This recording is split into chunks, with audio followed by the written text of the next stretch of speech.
Assalamualaikum warahmatullahi wabarakatuh. Salam sejahtera untuk kita semua. Om Swastiastu, Namo Buddhaya, salam kebajikan, rahayu. Apa kabar para peserta didik dan viewers serta netizen UPW TV dimanapun kalian berada?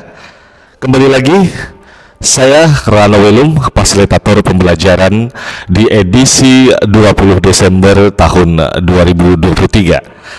Hari ini materi pembelajaran kita terkait dengan sebelumnya. Jadi kita akan merangkai atau merunutkan. Kemarin kita belajar terkait dengan sebelumnya itu merencanakan dan melirik potensi daya tarik wisata. Kemudian kemarin terkait dengan dokumen perjalanan wisata. Nah, hari ini di edisi Rabu 20 Desember tahun 2023 kita akan membahas dan lebih menggali lebih dalam terkait dengan usaha pariwisata. Nah, terkait dengan usaha pariwisata itu artinya kita sudah mulai masuk ke dalam sub ekonominya ya. Jadi kita akan membaca atau ingin mengevaluasi atau melihat atau ingin bagaimana sejauh apa sih sebenarnya peran di dalam dunia industri pariwisata itu dengan keberadaan usaha pariwisata. Nah, itu yang pasti terkait dengan multiplier effect yang akan dihasilkan dengan keberadaan oleh usaha pariwisata. Nah, oke. Yang pertama dari pengertian dari usaha pariwisata yang Bapak sudah catat ya, Bapak rangkum dari berbagai sumber referensi, yaitu usaha pariwisata adalah kegiatan yang bertujuan menyelenggarakan jasa pariwisata atau menyediakan objek wisata dan daya tarik wisata, usaha sarana pariwisata, dan usaha lain yang berhubungan dengan bidang tersebut. Tentu banyak sekali ya usaha pariwisata itu yang secara umumnya itu ada di setiap destinasi kunjungan ya, baik itu yang mungkin di tempat kita di Provinsi Kalimantan Selatan, dan tentunya ketika sebuah kawasan itu ditetapkan menjadi kawasan destinasi pariwisata, itu pasti tidak jauh dari usaha pariwisata yang akan bertumbuh dan berkembang di tempat tersebut. Nah, ketika sebuah objek wisata itu dikemas, nah kemudian akan hadirnya di situ dampak ekonomi. Nah, dampak ekonomi itu yaitu tadi akibat secara positifnya dibuatlah usaha pariwisata yang ada di tempat tersebut ya. Bagaimana kita bisa mengelola dan mendapatkan penghasilan asli daerah ketika objek wisata hanya dibiarkan seperti itu saja tanpa kolaborasi dan integrasi dari usaha pariwisata tersebut. Nah, itu akan berhubungan satu sama lain ya.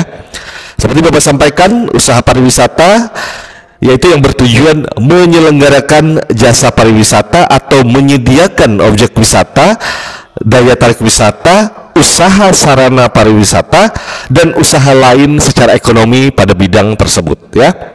Nah, ketika usaha-usaha pariwisata sendiri itu dikelompokkan, Bapak kelompokkan menjadi 4 golongan besar ya di dalam suatu elemen fase perjalanan dari sebuah industri pariwisata. Itu ada 4 golongan besar yang berhubungan secara langsung ketika kita terjun mengelola dan turut andil dalam bidang pariwisata. Yaitu usaha pariwisata itu terdiri dari 4 golongan besar, yaitu transportasi, akomodasi, jasa boga, perusahaan jasa khusus, serta penyediaan barang ya. Itu tadi 4 golongan besarnya. Nah, kemudian usaha jasa wisata itu adalah suatu bisnis yang kegiatan utamanya menjual jasa-jasa pariwisata kepada para wisatawan baik domestik maupun mancanegara. Nah, terkait dengan usaha pariwisata, kita harus bedakan seperti apa jenis-jenis usaha jasa wisata tersebut. Nah, hari ini Bapak jabarkan yang pertama itu adalah usaha daya tarik wisata. Apa sih Pak usaha daya tarik wisata? Yaitu usaha pengelolaan daya tarik wisata alam. Nah, daya tarik wisata budaya atau daya tarik wisata buatan binaan manusia, ya. Nah, itu dikelola oleh sekelompok organisasi atau kita lebih mudahnya itu kelompok sadar wisata, ya. Nah, kemudian ada lagi usaha kawasan pariwisata, yaitu usaha pembangunan atau pengelolaan kawasan untuk memenuhi kebutuhan pariwisata sesuai peraturan perundang-undangan. Nah, di setiap daerah itu pasti akan membuat suatu perda, sebuah kawasan, zona, untuk bagaimana wisatawan domestik dan mancanegara harus tahu bahwa tujuannya kemana. Nah, jadi pemerintah pusat, pemerintah provinsi, daerah, kabupaten, dan kota itu pasti akan membentuk suatu kawasan wisata yang disitulah akan menghasilkan dampak ekonomi secara lebih besar, ya. Nah, kemudian ada lagi yang ketiganya itu usaha jasa transportasi pariwisata, yaitu usaha angkutan untuk kebutuhan dan kegiatan pariwisata, bukan angkutan transportasi reguler atau umum pada biasanya. Nah, itu tadi kita kembali kepada 4 golongan besar tadi, ya, usaha pariwisata, yaitu transportasi, akomodasi, jasa boga, perusahaan jasa khusus, serta penyediaan barang. Nah, itu tadi yang sudah kita jabarkan.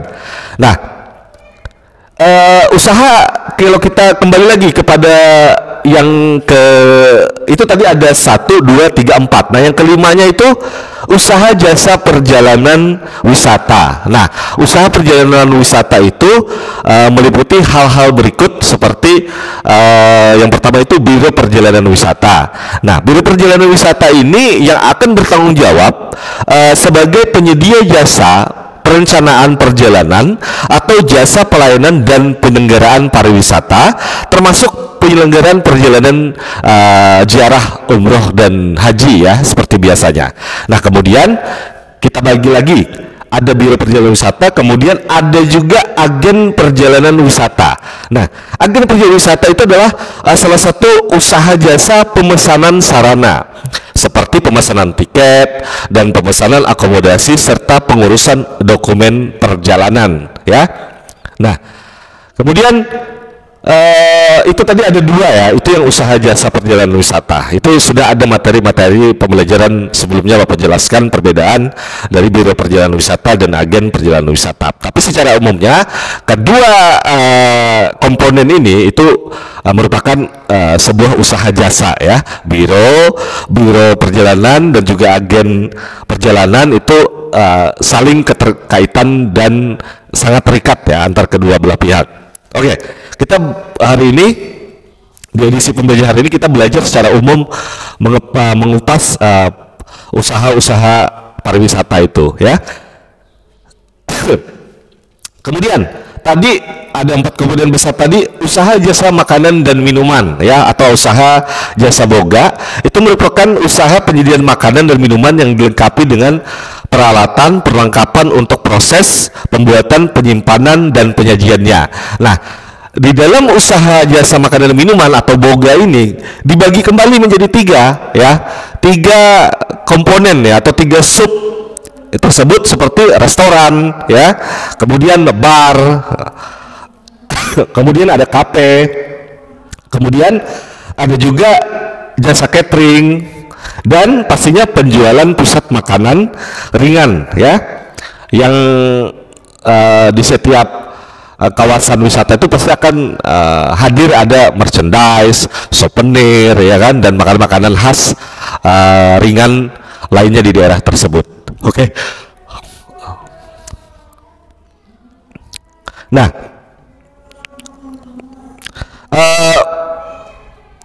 kemudian ada lagi yang ketujuh, ya, usaha penyediaan akomodasi. Nah, usaha penyediaan akomodasi adalah usaha penyediaan pelayanan penginapan untuk wisatawan yang dapat dilengkapi dengan pelayanan pariwisata lainnya.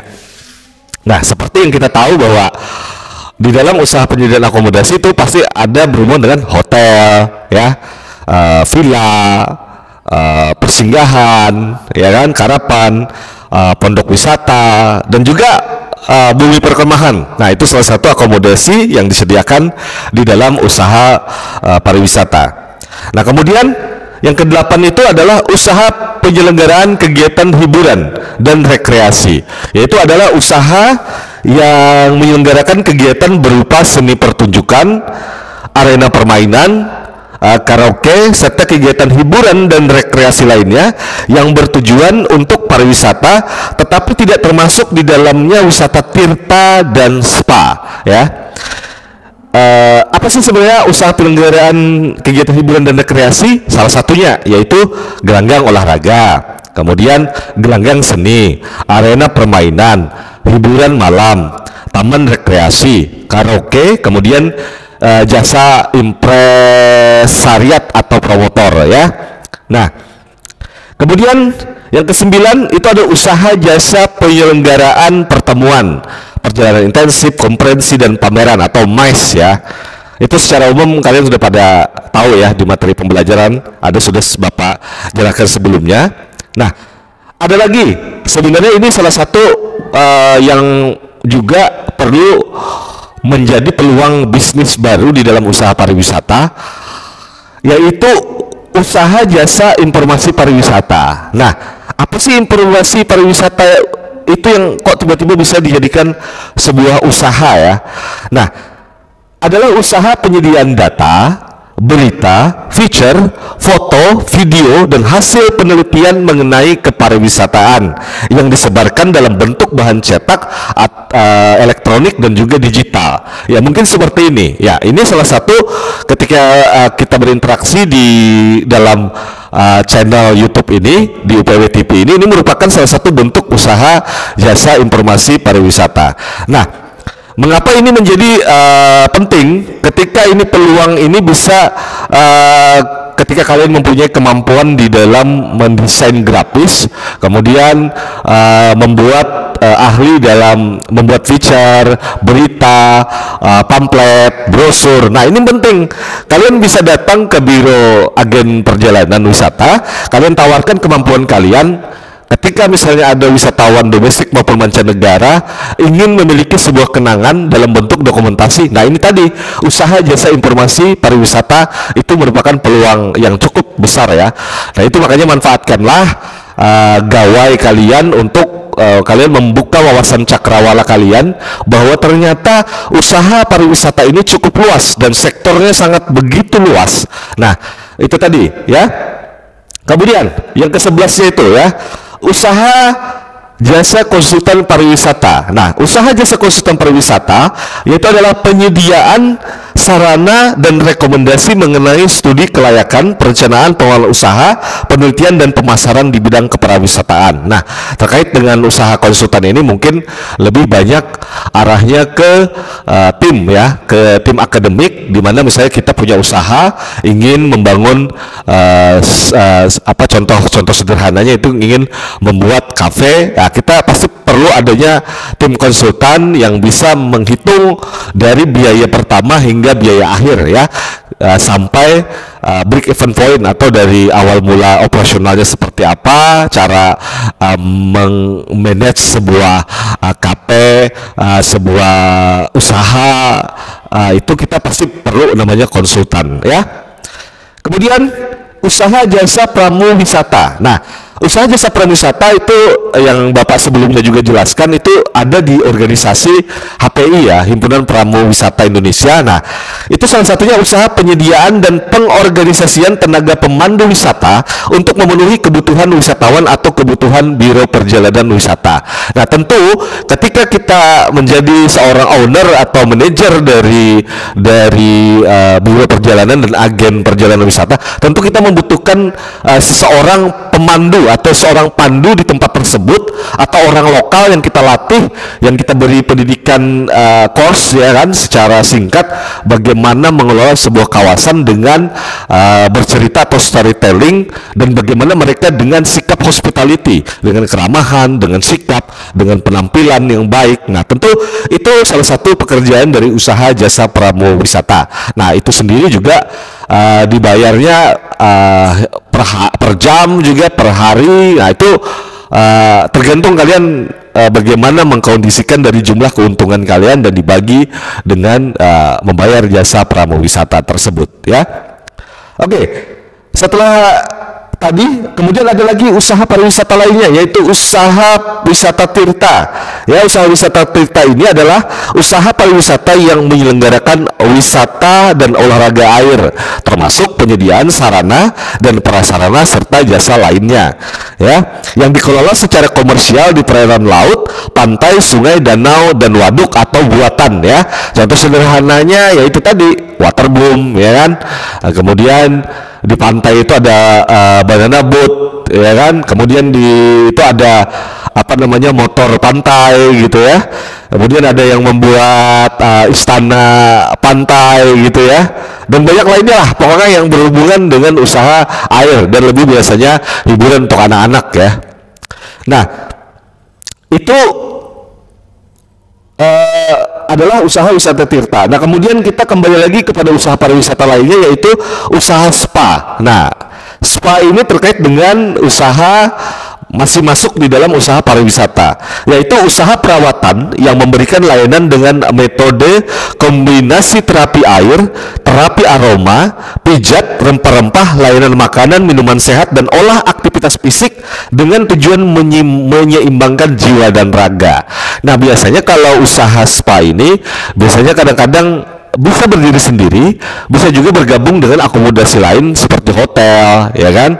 Ada restoran dan juga usaha-usaha yang berada di kawasan wisata. Ketika misalnya wisatawan domestik maupun mancanegara sudah cukup lelah mereka berekreasi, menikmati, tentu pasti pegal. Nah, itu tadi usaha spa, pijat refleksi. Nah, itu salah satu bagian daripada karakteristik dari usaha spa, ya. Kemudian kita harus tahu karakteristik dari usaha jasa wisata itu antara lain yaitu intangible atau tak berwujud, kemudian sulit diatur standar kualitasnya, kemudian yang ketiga jasa baru diproduksi apabila memang sudah dibeli oleh pengguna jasa. Nah, kemudian terjadi proses persamaan antara proses produksi dan konsumsi, tidak dapat disimpan dengan persediaan, dan tidak dapat dimiliki karena tidak terwujud ya. Itu salah satu karakteristik usaha jasa wisata. Tapi secara umumnya yang tidak bisa misalnya objek wisata itu ya tidak bisa dipindah ke tempat lain kecuali dibuat dengan modal yang besar, atau misalnya objek wisata itu semacam mungkin kayak apa ya, kayak tadi kita membuat seperti istana yang bisa dibongkar, nah itu bisa dipindah. Tapi kalau objek wisata dan usaha karakteristik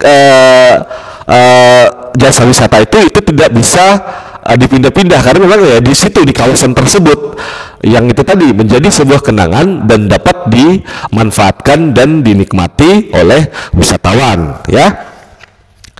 Oke. Kalau kita ingin membuat suatu perencanaan usaha jasa wisata, itu yang pasti ada hubungannya dengan atraksi, fasilitas, infrastruktur, transportasi, dan hospitality atau keramahan ya. Itu tadi, itu berhubungan dengan semua unsur di Sabta Pesona ya. Oke. Syarat-syarat untuk pengembangan pariwisata ya, Bapak ulangi kembali ya. Syarat-syarat untuk pengembangan pariwisata itu yang pertama adalah what to see, what to do, what to buy, what to arrive, and what to stay ya. Di materi sebelumnya sudah Bapak jelaskan apa itu what to see, what to do, what to buy, what to arrive, what to stay ya. Itu pengembangan pariwisata. Ketika wisatawan datang, apa yang mereka lihat? Ketika wisatawan datang, apa yang mereka lakukan? Ketika wisatawan datang, ketika mereka datang, apakah menciptakan suatu rasa keingintahuan yang lebih? Dan yang terakhir, apakah di tempat tersebut ada untuk beristirahat atau merelaksasi setelah melakukan aktivitas panjang. Nah, itu tadi ya. Nah, kita berlanjut kepada usaha jasa transportasi ya. Nah, usaha jasa transportasi wisata itu adalah yang merupakan seperti usaha angkutan jalan wisata, angkutan wisata dengan kereta api, angkutan usaha wisata di sungai dan danau, usaha angkutan laut wisata dalam negeri, dan usaha angkutan laut internasional wisata. Nah, itu tadi laut wisata dalam negeri ya, seperti kapal pelni ya, kapal penyeberangan. Kemudian yang usaha angkutan lautnya yang bersama internasional wisata itu seperti kapal pesiar ya. Nah, setelah kita mengetahui apa itu usaha pariwisata, yang Bapak catatkan, seperti apa sih sebenarnya langkah yang ditempuh agar kita bisa membuat ataupun ingin memiliki usaha jasa perjalanan wisata. Nah, itu antara lain Bapak catat. Yang pertama itu adalah membuat profil usaha atau profil bisnis ya.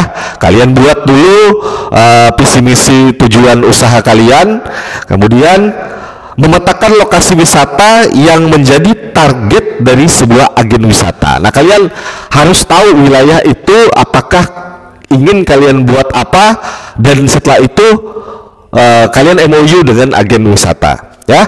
Kemudian yang pastinya membuat izin usaha, kemudian membuat ilustrasi perjalanan wisatanya, mempunyai database dari setiap wisata tersebut, kemudian membuat nama travel kalian yang mudah diingat, membuat paket untuk menarik minat wisatawan yang tentunya paketnya yang bisa terjangkau dan menguntungkan untuk kalian sebagai pelaku yang ingin membuat usaha jasa perjalanan wisata ya. Nah, kemudian menyiapkan peralatan pemasaran, memperluas kerjasama bisnis, memperkenalkan usaha baru atau usaha lainnya, kemudian menjadikan bisnis secara online, memberikan pelayanan terbaik dan kepuasan konsumen, dan terhubung dengan konsumen ya. Itu ada 3, 4, 5, lumayan ya tadi persyaratannya. Itu kalian kemas ketika kalian ingin membuat usaha jasa perjalanan wisata, yang pastinya kalian perlu adanya konsultan ya.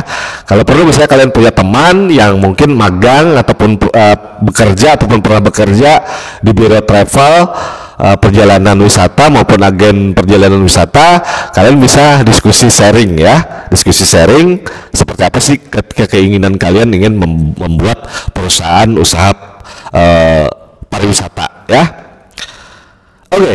Nah, itu tadi ketika kalian ingin membuat usaha jasa perjalanan wisata. Nah, kita singkat saja, ketika kalian punya modal, bagaimana sih membuat usaha penyediaan akomodasi wisata? Nah, tentu ketika kalian dengan membuat usaha penyedia akomodasi tentu harus memiliki modal yang cukup besar ya, atau investor yang mau bekerja sama dengan kalian. Yang pastinya dengan akomodasi yang tadi Bapak jelaskan, itu ada hotel, ada villa, ada penginapan, ada motel, ada bumi perkemahan. Itu tentu mempunyai biaya pembangunan akomodasi yang cukup mahal. Jadi walaupun ketika itu sudah dibangun, tentu hasilnya pun akan berkala ya. Jadi tentu harus, kita tidak bisa punya modal sendiri, harus melakukan konsorsium dengan bergabung atau bekerjasama dengan kita menawarkan proposal dan mencari investor-investor yang mau memodali kita ya. Oke, itu yang akomodasi. Yang kemudian bagaimana tips mendirikan usaha hiburan dan rekreasi. Nah, itu tadi ketika kita ingin membangun usaha hiburan dan rekreasi, yaitu sama seperti usaha akomodasi, yaitu yang pasti lokasi, lahan, mempersiapkan peralatan, desain ruangan, dan karyawan. Nah, ya sama seperti penyediaan akomodasi, kurang lebih dengan mendirikan usaha hiburan dan rekreasi. Kita perlu investor yang luar biasa tebal ya, cuannya ya. Oke. Nah, kemudian ketika kalian ingin menjadi seorang penggiat usaha izin MICE ya, ya itu tadi seperti event organizer ya atau IO ya. Itu yang pasti kalian harus melengkapi persyaratan. Yang pertama pengajuan surat permohonan izin kepada Dinas Pemberdayaan Modal Terpadu Satu Pintu ya. Yang kemudian kalian harus memiliki atau mendirikan foto akta notaris ya, akta pendirian perusahaan itu ya.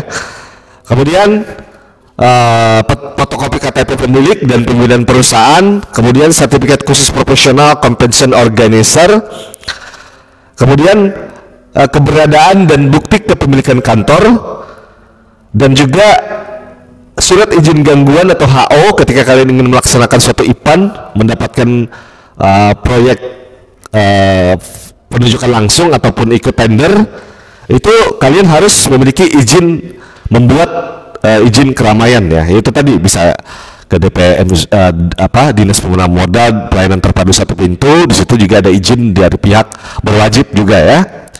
Kemudian ada memiliki struktur organisasi, daftar riwayat hidup dan CP direksi, dan tentunya profil perusahaan, paket wisata unggulan, paket wisata reguler.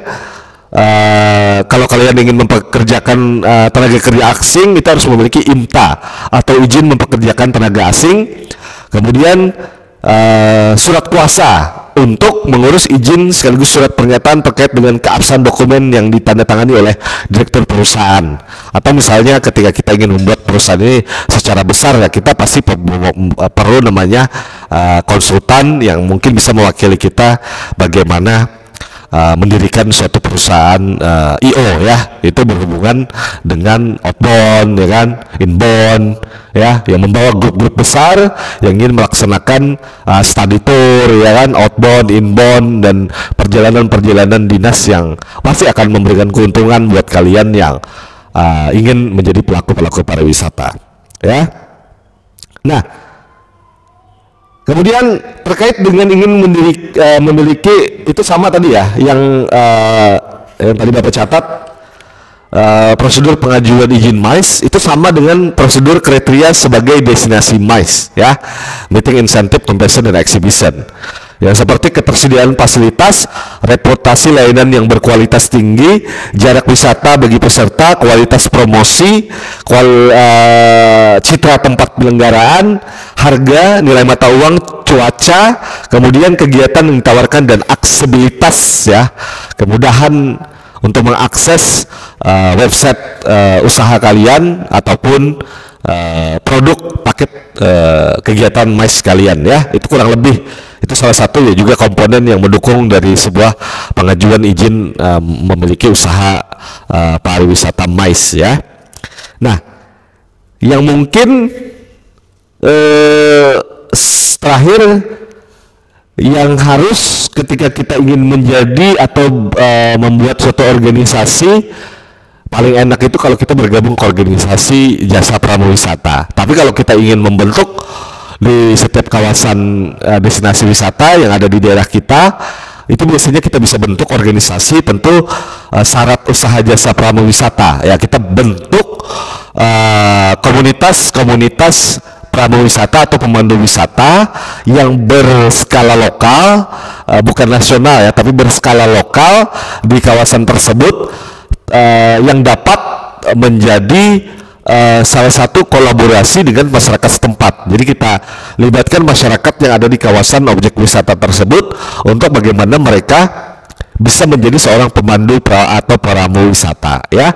Dan di situ yang pasti syarat utama yaitu adalah memiliki dokumen KTP ya, akta pendirian berbadan hukum dan pengesahan Kementerian Hukum dan HAM, kemudian scan dokumen kelayakan pengelolaan lingkungan ketika kalian ingin menjadi pelaku pariwisata di sebuah kawasan, kemudian IMB ketika kalian ingin juga membuat suatu usaha di kawasan tersebut, sertifikat atau bukti perlindungan legalnya ya, seperti sertifikat izin membangun usaha pariwisata ya, kemudian NPWP, kemudian yang pastinya ketika kalian menjadi seorang pengusaha atau pengelola, tentu wajib memiliki bukti lapor SPT ya, surat pemberitahuan tahunan pajak ya. Jadi kita harus, setelah kita mendapatkan sebuah keuntungan, tentu hasil yang kita dapatkan itu tentu ada nilai pajaknya ya, yang harus kita bayarkan untuk negara, untuk pemerintah daerah, yang hasil dari pajak itu ya juga untuk kepentingan masyarakat secara luas, yaitu tadi seperti sarana, prasarana, jalan, infrastruktur dan sebagainya ya, dari pajak-pajak kita. Nah, itulah tadi materi pembelajaran secara umum terkait dengan usaha pariwisata ya, jenis-jenis usaha pariwisata. Jadi cukup luas usaha tersebut. Jadi apapun yang kalian lakukan itu tentu segala sesuatu harus memiliki namanya pengorbanan ya, yang pasti pengorbanan waktu, pengorbanan diri, pengorbanan modal, dan juga yang pasti banyak hal yang harus ketika kalian ingin menjadi seorang pengusaha ataupun owner ataupun yang memiliki suatu membangun usaha-usaha pariwisata. Memang modalnya cukup besar, tapi tidak menutup kemungkinan ketika kalian punya relasi, jaringan, pertemanan yang cukup luas di era generasi sekarang ini, dengan kita tanpa harus ke tempat investor manapun, kita bisa langsung melaksanakan tatap muka ya, membicarakan atau mengajukan proposal secara online, baik itu melalui Zoom, Google Meet, dan platform-platform telekomunikasi lainnya yang bisa kita jangkau. Beda banget dengan era-era di zaman-zaman mungkin orang tua kita dulu yang harus melalui sumber daya telekomunikasi yang terbatas, telepon, kemudian harus berangkat dan menemui investor ya. Nah, sekarang zamannya ketika kalian memanfaatkan platform pembelajaran dan juga platform pertemanan dengan menggunakan media sosial dengan hal yang positif, tentu kalian akan bisa mengajukan ide-ide dan inspirasi kalian, yang itu akan bisa diwujudkan melalui kerjasama yang apik dengan teman-teman kalian di seluruh penjuru dunia ya.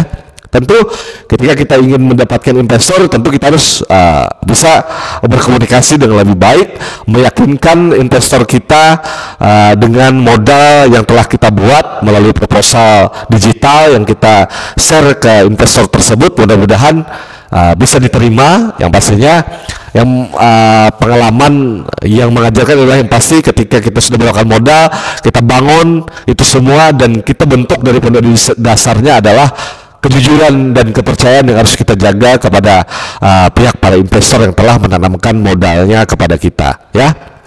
Ya seperti ini juga ya, UPW TV hadir sebagai sarana informasi digital yang masih terus melakukan siarannya ya secara offline, mencoba untuk membangun jaringan agar nanti UPW TV dapat dilirik oleh investor-investor yang mau menanamkan modalnya kepada UPW TV ya, agar hasil produksi penyiaran yang dihasilkan dari UPW TV ini bisa terus berkembang, bisa terus memiliki nilai tambah untuk mengangkat melalui dokumentasi pemberitaan ya kan, dokumentasi liputan, dan juga menghasilkan produk-produk sumber daya manusia pariwisata yang bisa unggul dan dapat diberikan kepercayaan, dan juga dapat menjadi satu ujung tombak dalam memajukan pariwisata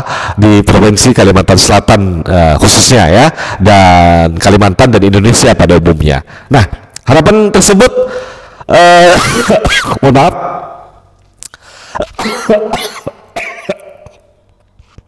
Ya, mohon maaf. Harapan tersebut semoga apa yang kita harapkan melalui keberadaan UPW TV ini dan melalui video pembelajaran ini dapat menjadi hasil kolaborasi pembelajaran dan praktek bagaimana nanti mengelola bisnis secara nyata ya. Di samping itu kita juga akan bekerja sama dengan narasumber-narasumber lainnya yang akan memberikan materi-materi pembelajaran yang dapat memberikan wawasan pengetahuan dan motivasi kepada peserta didik, netizen dan viewers UPW TV di seluruh penjuru dunia ya. Oke, demikianlah kurang lebih ya 30 menit Bapak menjelaskan dan memberikan informasi terkait dengan usaha pariwisata itu berbagai macam jenis-jenisnya.